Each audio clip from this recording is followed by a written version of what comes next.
Okay, we will get started here. Welcome those that are watching the on Zoom, welcome. And those that are here in person and those watching the recording afterwards. This is our final HR Council of the spring / early summer. We take a summer break and then we'll be back meeting hopefully in person in September. But we have a great ending to the program, the first half of the program year, with some excellent speakers. We have Jenny Hypes, she's the Executive Director of Love Inc., Love in the Name of Christ, and Heather Thompson with Ohio Heartland Community Action Commission. And this is frankly something that we should have had presented maybe, I don't know, a number of years ago. Sometimes it just takes time for me to make those connections, but every single HR rep should have the community resource guide that has been put together with the help of a lot of organizations, including, of course, Jenny and Heather. The Ohio Heartland Community Action Commission has, in my opinion, the best overall community resource guide. And again, if you have any employees that ever need any sort of assistance, we all should have these guides handy. And so it's time for us to have this presentation because there's been some recently updated things put into that. And so both Jenny and Heather will go into more details on that. Well, thank you guys for attending, whether you're online, in person. I know it's hard to sometimes pull away middle of the day. We do some of our meetings at lunchtime too, and it's a nice informal way to get together and talk, so thank you. What we wanted to do today was share a little bit about our organizations, how we work with folks in the community, and then a collaborative organization that we have put together to serve your employees, to serve our community members, and so we just wanted to share a little bit about that with you guys. So I'm going to go first and talk a little bit about Love Inc. if you want here.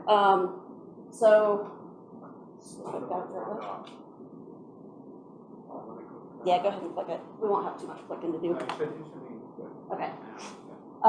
So again, I'm Jenny Hypes. I'm the director out at Love Inc. Love Inc., it actually stands for Love in the Name of Christ. Love Inc. is kind of confusing because if people don't know what it is, business world, you think incorporated, right? And I've had people ask me if we were a tattoo shop before. So we are not. We are a nonprofit ministry. Our main purpose is to work with the churches in our community. We serve churches in Marion County. We have over 30 partner churches right now and a lot of participating churches, organizations, businesses. And so we partner everyone together. We find out what our strengths are, and we work together to serve people in our community. Love Inc. offers we used to call it a clearinghouse. It's now a call center. It better describes what we do. That is available for anyone in the community can call us, ask questions. They may need help with something, and then we try to know what resources are available in our community and do referrals for them. So a lot of times we will refer people to organizations within our community, and if possible, we refer them to ministries that we have within our own churches. So for those of you that got folders, and I can send the PDF files to Matt, he can forward them out to you, but I put a little bit of information together on Love Inc., and you don't have to whip everything out, but we do have a Love Inc. flyer so that you can just, if you want to learn a little bit more about how we operate. And then we're excited to say we are reopening our furniture ministry. That has been a big need over the years, and a few years ago we lost our warehouse space that we had, and it's just taken a long time to get something within our price range that we could afford. And so we have a box truck. We have a group of guys that will come pick up donated furniture, and we'll take it to the warehouse. If they need to be cleaned or repaired or anything like that, we'll take care of that. And then when we get requests for furniture, we can then transfer that back out to families in need. So that's a very exciting thing. We're just now opening that back up, so we have a stock of furniture right now, and we're just starting to get the word back out about that. So some other ministries that we do cover, I do have a Love Inc. quick list here, and that was just updated like this past week. So the churches that we work with, a lot of them have their own ministries that are available to our community. So we do have 2 churches that have food pantries available, and we don't want to duplicate what's already out in the community, and you will see flyers for food pantries that are out and about, but there are not many food pantries that are available on an emergency basis. And so we do have one church that you can go to and pick up a box of food, and the other one will actually deliver food to families if they don't have transportation or if they can't get out of the house. That church will deliver food as well. The point is not just to take care of a physical need, but to make connections with our people. We want to build relationships, let them know they're not alone. That's a big deal right now, especially coming through COVID. People have kind of isolated themselves, and so the more we can build relationships and talk with people, the better. So we do have 2 churches that have food pantries available. Everything on our ministry quick list, you call through the Loving call center, and we can schedule you and connect you with those ministries. We do offer gas vouchers. So the reason it started was we had people that were coming, that had appointments out of town. And so we are able to provide gas vouchers for that. And we're finding right now with gas prices going up, we need to increase the amount of gas vouchers and dollars we have available each month. So we are seeking churches, businesses, whoever wants to jump in on that to help with that. But we do ask for appointments to be verified, so the doctor's office has to send us an email or call us and let us know of the appointments. And then Goodwill does offer some funding for people that are just starting work. They haven't gotten their paycheck yet. They need that help. But if they have helped them recently, they don't qualify. So we're kind of a backup for that situation. So we can help with first time getting to work in situations like that. Again, they're verified. We have a church that has cleaning supplies ministry, so if people have moved into a new home, they're coming out of maybe the homeless shelter, Turning Point, places like that, we can help. That's an expense that adds up when you start buying all those cleaning supplies and all of the equipment and everything. So we have a church that can connect with that. In the paper today, there's an article about the Diaper Ministries, and we do have a diaper ministry through one of our partner churches, and families can get diapers, wipes, and lotion once a month. And it's from birth through, I think, 3 years old. They have pull-ups available if they're going through training and all of that. So that is available. And then kind of unique to ministries and things that are available, we actually have a funeral or a burial expense ministry called Ashes to Ashes. The cool thing about it was that it was created by a pastor who was fairly new to town, and he wanted to see how his church could be involved in the community. And so one of the best ways that we recommend to do that is, what is your church passionate about? Every church has a different character, personality, interest. His church was made of those sweet little ladies that love to cook. And so he said, you know what, we love to love on people. And so he makes himself available to help with funeral services, calling hours, planning. They offer some funding to help with cremation. And then they throw a funeral dinner for the families afterwards to get together and have that time together. So that's held at that church. So that is available. And then, of course, we have the furniture ministry that I talked about earlier. So that is actually a ministry that's done by 3 of our partner churches work together, and they alternate months and kind of work through that, but they each have a team that helps with furniture collections and donating. We very rarely help with financial support. Looking at seeing how we can revise that and do it in a way that's healthy, because we don't want to do anything through our ministries that is holding people in a cycle of poverty or a cycle of need. We want to try to break that cycle. So, if you have people calling us for a $2,000 water bill, there's a bigger issue. And so we try to kind of dig down into what the bigger issue is and see what we can help with. We may in the future be able to help with small amounts when we have some policies and procedures set up, but that's coming. So we don't do that yet, but we do refer to other places in the community that are able to help with that. So with Loving, again, you'll have the call center. They connect people to churches in our community. The churches provide people to help connect with the people that we're helping. And they also provide what we call those gap ministries. So those ministries I just spoke about. We're building into doing what we call transformational ministry, which is going above and beyond the physical needs, but meeting either emotional needs, educational things, offering classes, things that can kind of help better themselves to help break that cycle of poverty. Along those same lines, we work with Marion Matters. We refer people to Marion Matters. We don't want to duplicate what they do, but we can do bookend services. We can provide the easy stuff and then follow with the relationship, constant connections afterwards, those type of things. So that's a quick bit about Love Inc. And I'm going to hand it off to Heather to talk about community action, and then I'll be back.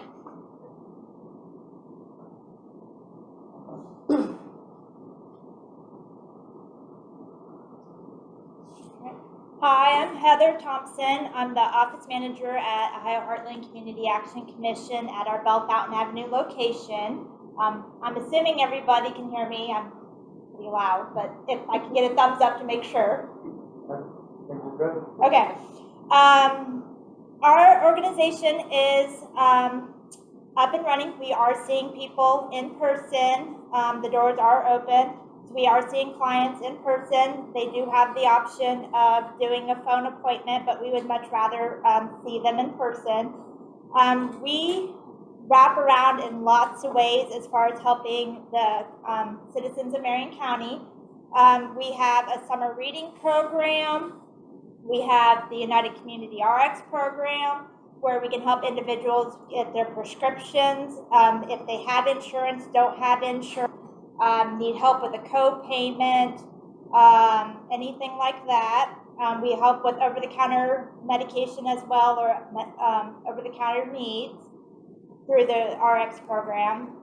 We have VitaTax services. We just completed our VitaTax services for the year. That's personally my favorite program of all the programs that we do. This year alone, we did 349 returns. Absolutely free of charge to everybody who comes in. And then with that, for example, in the last 7 years, we've done over 3,000 returns, have put almost $3.5 million back into the community, and saved in over $675,000 in fees alone of people who, would pay H&R Blocks or Jackson Hewitt or someplace like that. So that's just in the last 7 years. I don't honestly know if that includes this year's numbers, but this year's number, we did do 349 returns for 2021, and then 3 past years' returns. We also have the Emergency Food and Shelter Program. Right now we are doing Phase 39 and ARPA money. We have those set up. They are supposed to help with food pantries, rent, mortgage, and nights in the shelter. We have a rapid rehousing and homeless program. Amy is in charge of reaching out to individuals through the homeless shelters or Turning Point and that kind of thing, and she helps them find permanent housing. There is an interview process involved with that. There is an inspection of a home involved in that, depending on where they are seeking assistance or housing through. We also have a Payee Program. That's a fairly new program for us. We got started with that in collaboration with the Social Security Office and the court system.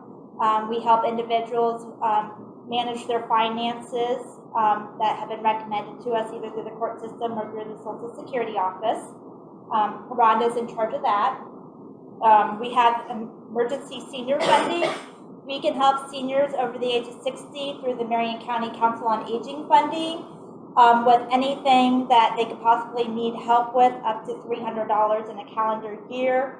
That could be something simple as their hot water heater blew up. They might need help with that. We've helped with mold remediation. We've helped with back taxes. We've helped with other things that, seniors might not have the emergency funding for. We can help with that program. They do need to be 60 years of age or older, though. We have a COVID-related fund. We received money from the federal government through the COVID funding. We've been helping with rent. We've been helping with utilities. We've been helping with mortgage. We still have plenty of funding available to help with that. So if anybody has a COVID-related issue that they need help with any of those things, call our office. We'll refer you to that department, and hopefully we can help you with one of those items. We have a personal needs pantry. This goes along with kind of what Jenny was talking about. Every Wednesday from 1:30 to 3:30, you can come in once a month and pick up items that food stamps or SNAP benefits will not pay for. You do have to be at or below 200% of the federal poverty level. There is an application process if you have not already been to our agency this calendar year. If you have been to our agency this calendar year, once again, you can come back once a month to pick up personal needs items.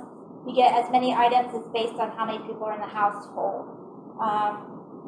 We also offer other support services, such as gas vouchers that Jenny was talking about. If you have proof of employment and need help to get gas to and from work until you get that first paycheck, that's something we can help with. We help individuals get birth certificates or IDs to gain employment. We also help with bus passes if that's their choice of transportation instead of a gas voucher. So we do help with that. We also are a resource and referral agency. If it's something that our agency can't help with, then we have contacts throughout the community. Tracy and I have both been with the agency for over 11 years, separately. I've been with the agency 11 years, she's been with the agency 11 years. So we have lots of contacts throughout the community. So if we don't know the answer, we have no problem asking for help or getting, help from somebody else to find the answer for somebody.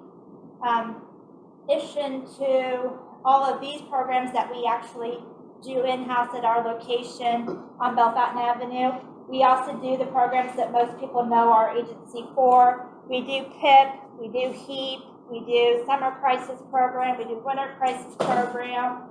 We help with the weatherization program. We help with the electric partnership program.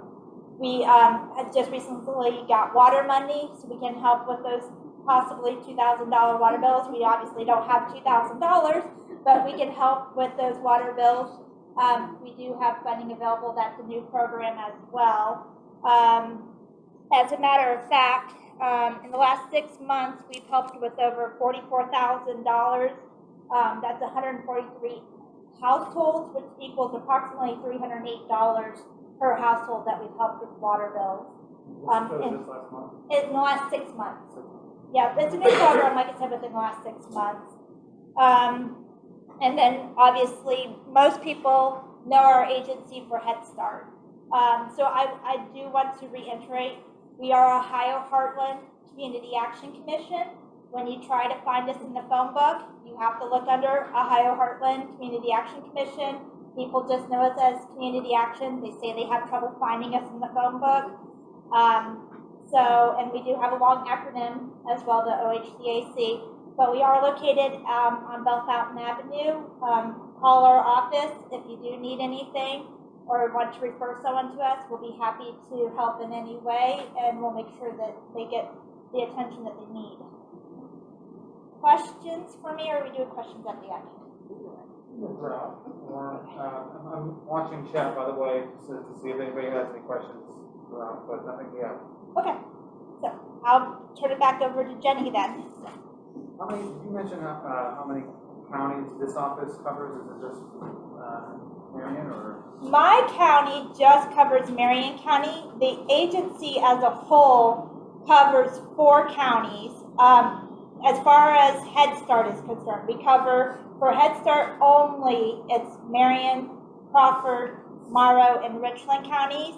But for all of these programs that I spoke about, other than the Head Start, those are only in the 3 counties of Marion, Crawford, and Morrow County. So, that answer that? Okay. So it's me again. But Community Action is truly amazing.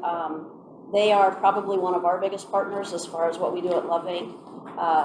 They cover a huge array of services and helping people. They're pretty amazing. And so we work with them on a number of things in the community. We do some grant stuff, approval and different things like that with them. But there's a lot of stuff they do behind the scenes that you probably would never know, but they are really amazing. And they are a great resource. Again, like if you don't know where to send somebody or, how to help someone, either of our organizations are great at that, but they're our backup. And so if we don't know an answer, we usually call our friends at Community Action and see if they've got resources, because they do have that extra experience. I've been at my job for a little over 6 years now, and they know folks, so it's a good thing. So the next thing I wanted to talk about is our community collaborative. And this is something that came about. I think there were talks about it for a while. There may have been one a while back, but when I started the job, my background, I was actually a tech coordinator at one of our county schools and have always had a ministry heart, ministry background. So when I left there, I ended up coming to be the director at Love Inc. So learning all these resources and learning what's available in our community was somewhat foreign to me, but you can pick that up. But the hardest thing for me was I would call these agencies, and a lot of times it would just feel like a voice at the end of the phone. You didn't really have a connection with them. You didn't really know who you were talking to. And so we started having meetings. Little by little, I started meeting some different people in the community. So Community Collaborative started probably about 5-6 years ago. And it was actually started as just a combination effort of Community Action was part of that, Marion Matters was part of that. I think United Way was part of that, Love Inc. Like those were the big four that kind of kicked it off. And then throughout the years, I've just ended up being the common facilitator for most of the meetings. So just kind of stepped into that role. Love Inc. truly is a natural hub for our community because of all the work that we do with churches, with schools, with the local agencies, the government, all of that stuff. So it's really a natural fit for us. But the Community Collaborative really is nice because now when I call those agencies, I know it's Heather on the end of the phone, it's a friend, or I know it's Tracy, or I know it's Heidi, or I know that person is. And it's more than just a very strict business call, And so we have some really good conversations, and the best part about it all is it's not about me necessarily connecting with those organizations. It's about me talking with them so I can help people in our community. And that's really what we're about, is serving our community the best way we can, coming together for that. So the Community Collaborative was created on our slides. Our name, the word unity, is in all caps for a reason, because we're all striving together for that one cause. Prior to COVID, we met once a month in person at one of our churches. They're very kind to host that for us. And we would just come at lunch, just like you guys are doing, and stuff your face and eat a burrito while we're talking. It's really not a big deal. We're all friends, right, at the table. So any stuffiness and any of that stuff, I don't really know of any of our folks that are stuffy, but it gets left at the door. But we truly are friends. We get together for a Christmas luncheon most years. So it's a really neat thing. But we decided that we didn't want that group to be just about sitting and chatting, that we wanted to have a bigger purpose and more that we get involved in. So we started really working hard to make sure that we had common resources available.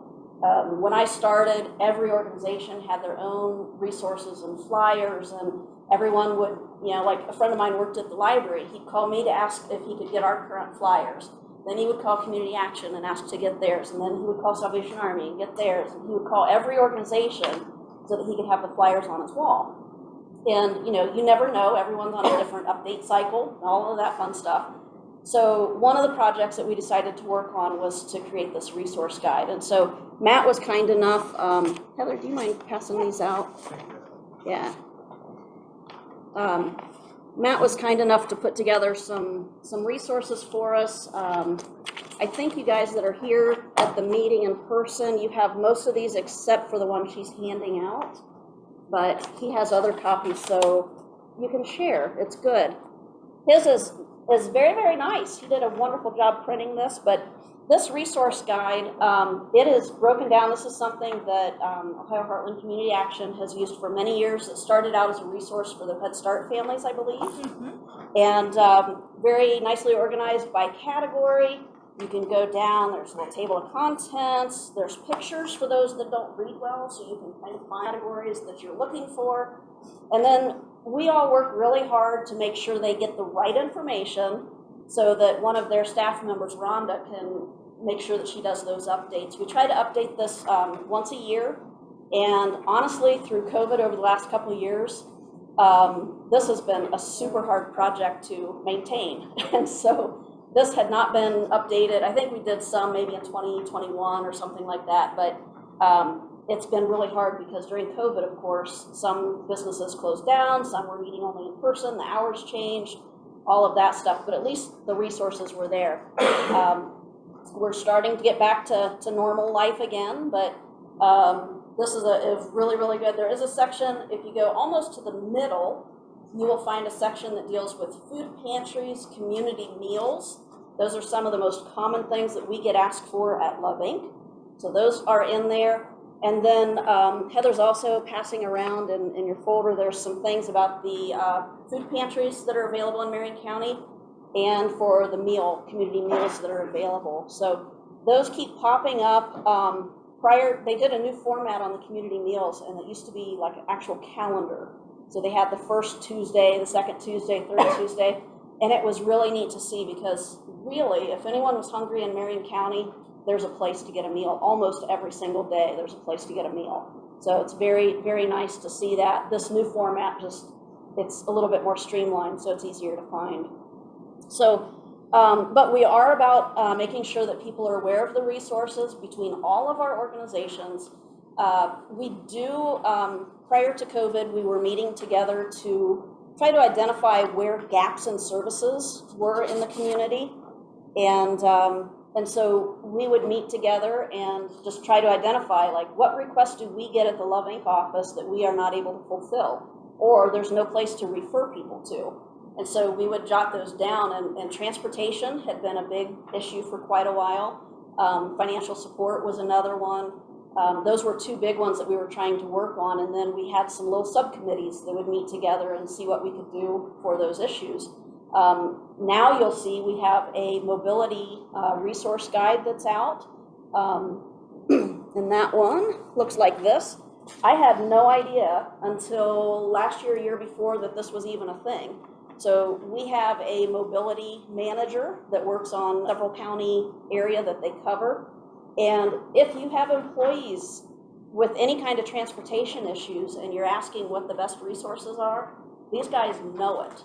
And if they don't know it, or if they don't have something, they will work to try to create some options for transportation. So they have been a really big help, and they've got a website, they've got all kinds of information that's really, really handy there. So you do have a blue flyer that I put together in your packet. It talks a little bit about what we do as a collaborative. Again, this is a coordinated effort of nonprofits, churches, schools, local government, businesses, all coming around to help people. It's been a really neat wave of who attends our meetings.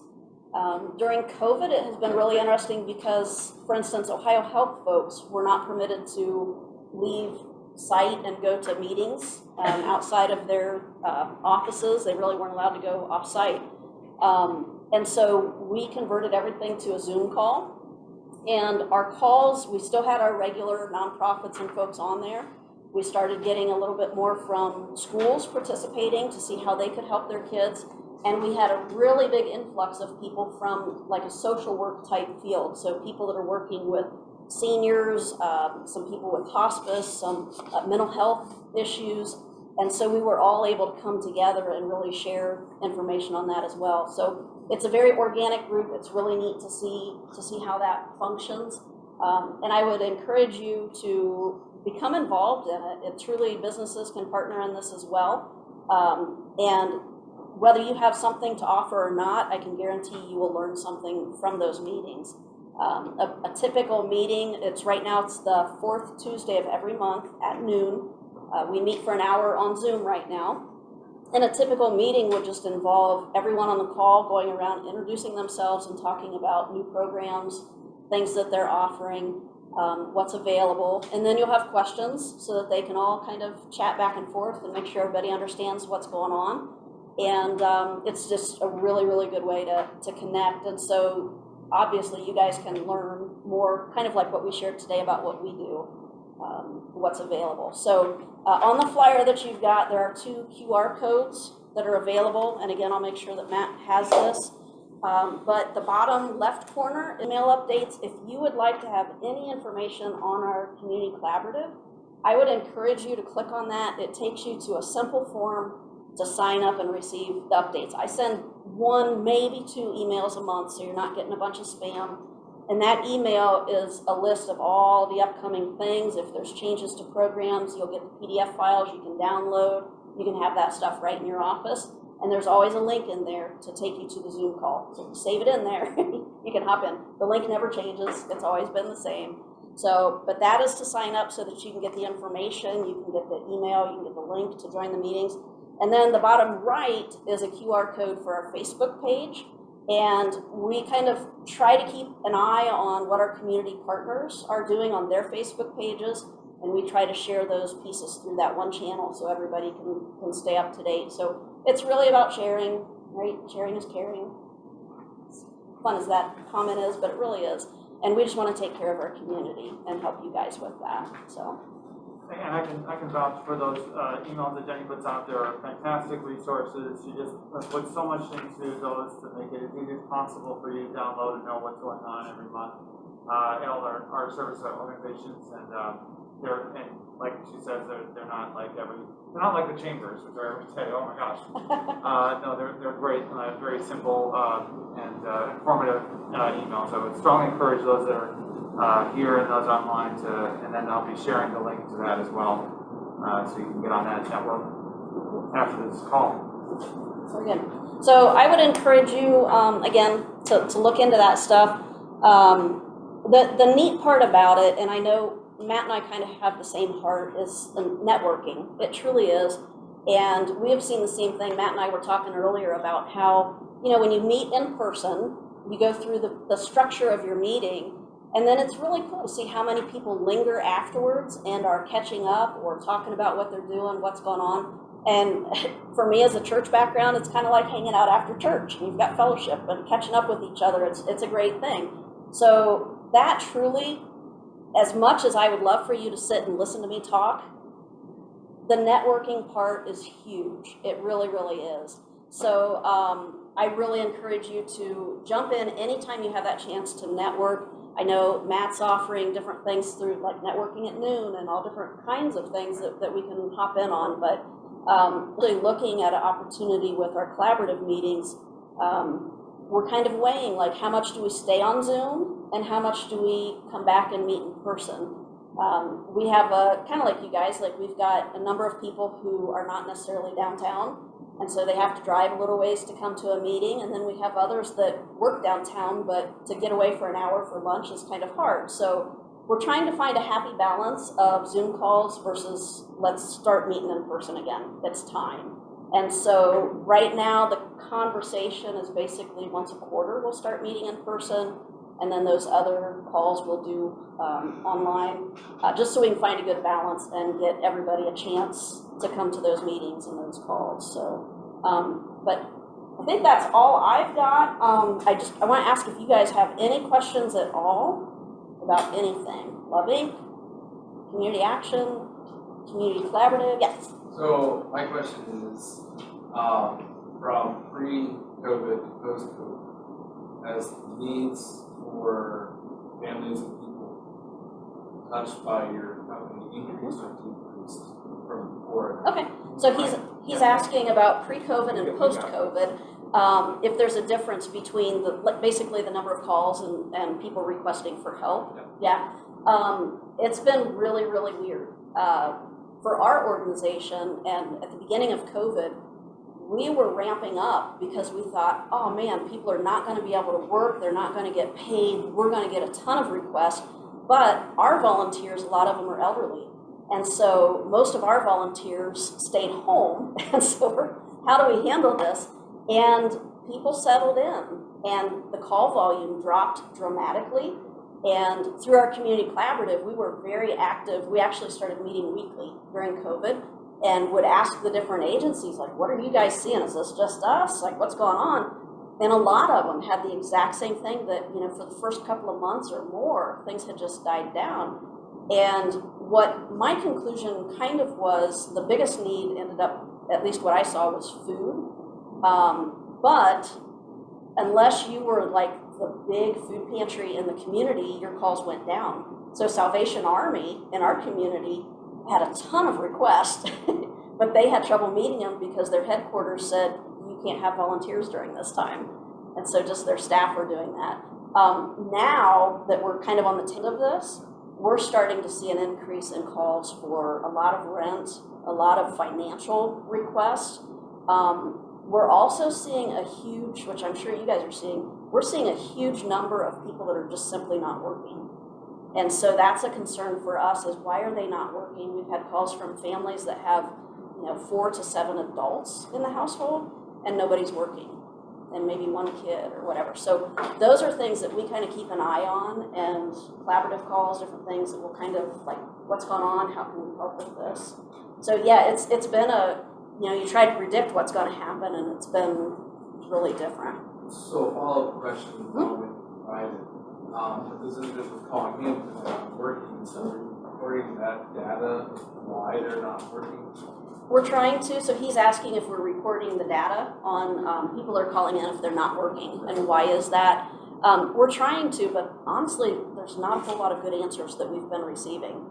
So, sometimes they'll tell us it's a disability, or, they'll have some reason for it, but I have a hard time believing if there's 7 adults in a house that not one of them can work. Is there one that sticks out from those two? As far as reasons that they're not working, not really, not from my end. I know my coordinator probably handles those calls a lot more, but we do have transportation issues. So that is somewhat of a concern. Some of them are simply, I've got money coming in and I'm comfortable and I don't want to work.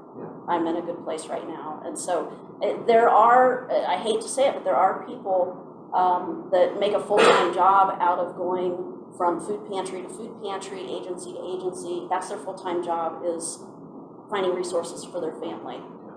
I hate to see that happen, but that's reality for a number of our families.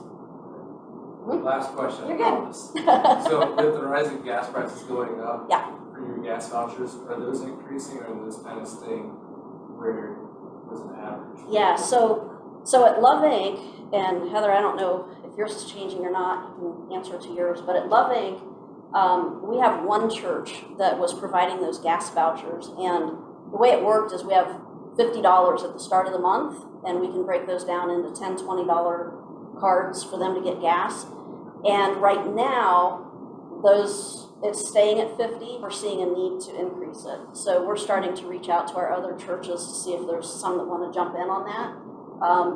To keep things simple, and the nice part about Love Inc. is that we can coordinate those services. So I know one other church that's interested in partnering in that, and there may be some more in the coming days, but they still get distributed through that one church to make things nice and easy, and the money funnels into that. So we're trying to put aside, this is my church, my walls, my thing. Yeah. We work together, we're serving the community. So, so ours will be increasing, probably not we'll probably just do $20 gift cards instead of the 10, and we're hoping to increase the number of gift cards that we can use. So Heather? Our agency helps with $25 gas card vouchers. I haven't heard any rumors about it increasing.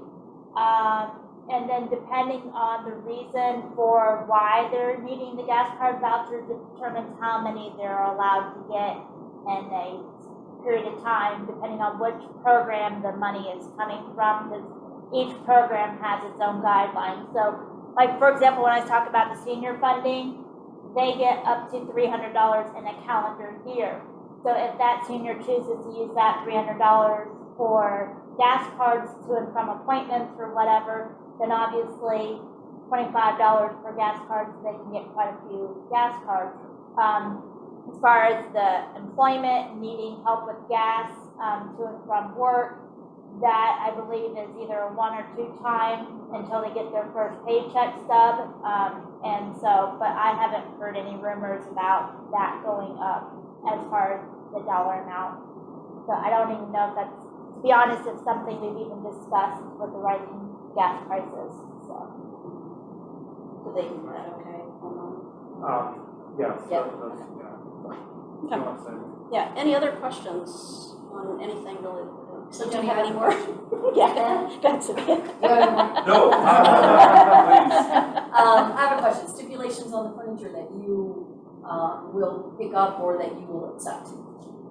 So she's asking about stipulations on the furniture, and I want to highlight what you guys do too. I'll add you back in. Yeah, yeah.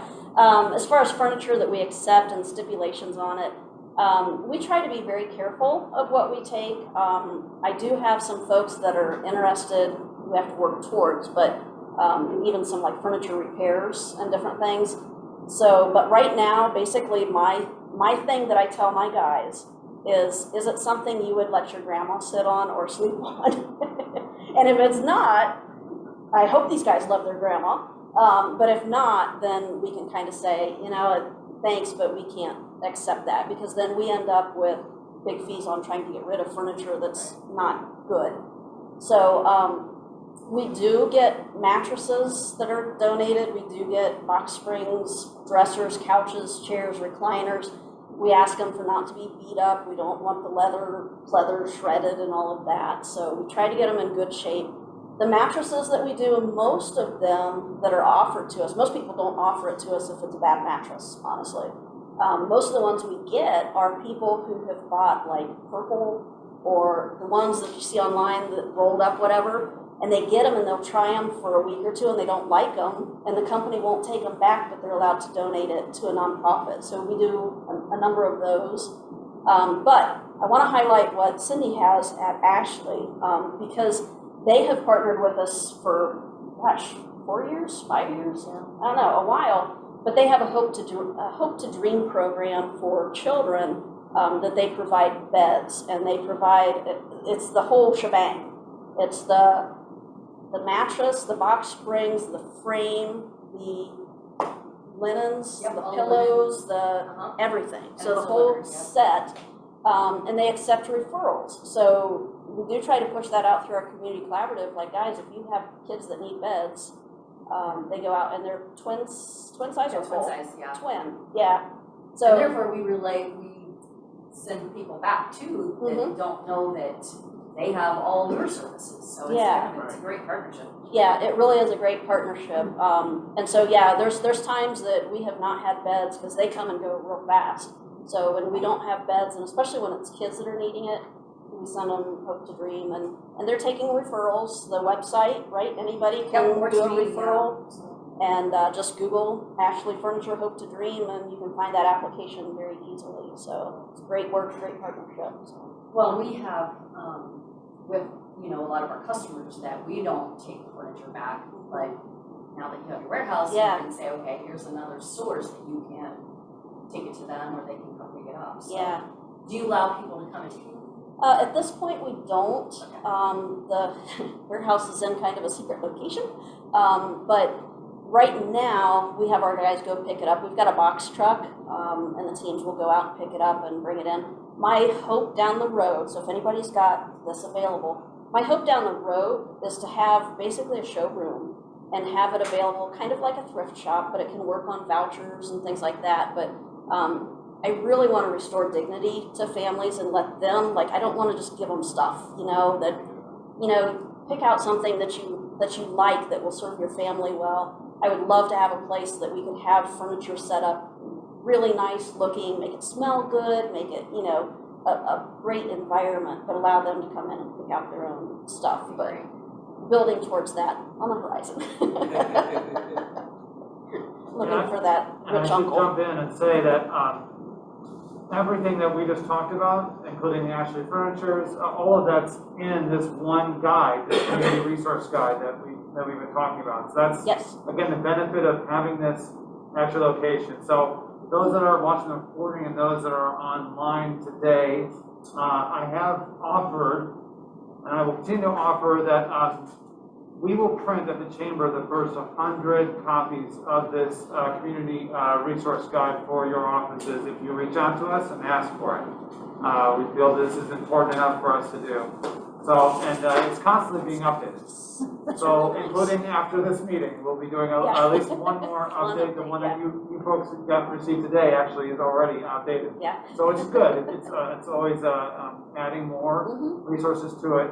But what we are going to do is at the bottom of each one of those printed guides, we'll also have a link to directly take them to the online version too. So no matter if it's been sitting in your desk for a little bit and it's been updated, you'll always have a way for them to access the most recent version of it as well. But we wanted to just make sure that we had this presentation that's known that this is, in our opinion, the most up-to-date and comprehensive guide of everything that's going on resource-wise in Marion County. Yeah. So, are there any other questions for Heather or Jenny? Well, again, thank you, and anyone online. I'll keep looking, but thank you again to both Heather and Jenny for a great presentation and a great way to, again, end our programming for the summer. And, yes. Well, I just want to remind you that if you do that QR code or the link that we'll send out to do the email updates, that email that I send out monthly, and I do that year round, that email will have a link to the resource guide. It will have a link to the Marion Community Meals. It will have a link to the food pantries, and it will have a link to the mobility resource guide. That's at the bottom of every single email. If there's a new update, I'll highlight it, update it as of such and such a date. So you can also, you don't have to wait and keep checking. If you subscribe to that email, it'll come to you and you'll know when the new ones are out there. So try to make it easy for you. Nice. So, okay, I'm done. No, that's great. Good luck. Well, thank you again, and we'll see you all in September for the next HR Council meeting. And thank you, Jenny, for doing even my work for me. We do have the networking at noon on June 3rd. And it's a very great way to meet a lot of folks very quickly. We're still taking RSVPs for that. And that's at the Brickyard, again at noon, surprisingly. A great way to meet a lot of folks very quickly. So with that, I will say goodbye and thank you, and have a great summer. Great. Thanks, guys. Bye, Zoomers. Oh, yes, thank you.